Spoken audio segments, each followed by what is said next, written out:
Penukanan lahan sering terjadi di Indonesia, salah satunya kasus dari Provinsi Jambi oleh PT Kasuari Unggul.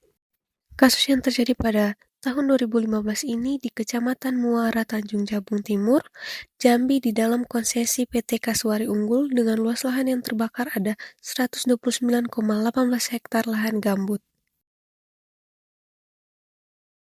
Kasus ini diakibatkan karena kegiatan konversi lahan perkebunan yang dilakukan oleh PT Kasuari Unggul yang memiliki tujuan guna membuka lahan yang baru untuk usaha perkebunan kelapa sawit miliknya dengan cara melakukan pembakaran pada lahan. Dalam kasus ini ada beberapa penanganannya, yaitu yang pertama ada pembakaran hutan dan lahan sebagai tindak pidana lingkungan yang menyebabkan kerugian signifikan. Yang kedua ada penegakan hukum lingkungan melalui aspek pidana penting untuk menciptakan efek jerah dan kelestarian lingkungan. Yang ketiga ada di Indonesia khususnya di Marak karena kurangnya kesadaran, kepentingan ekonomi, dan lemahnya penegakan hukum. Dan yang terakhir ada penegakan hukum efektif untuk mengendalikan perilaku manusia yang berdampak kepada lingkungan di sekitarnya.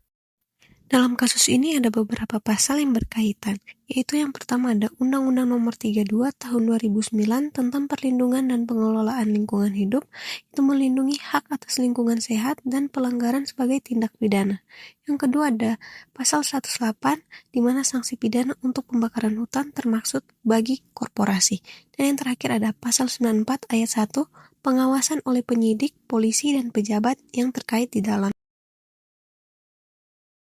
Dari analisis kasus ini, pembukaan lahan dengan membakar mengabaikan pencegahan kebakaran menyebabkan kerusakan hutan sekitar 129,18 hektar yang berdampak kerusakan ekologi, kesehatan masyarakat, asap penyakit pernapasan, dan pelanggaran hak asasi manusia. Maka dari itu, penegakan hukum, regulasi cukup tanpa hambatan pembuktian dan fokus pada individu, bukan pada korporasi.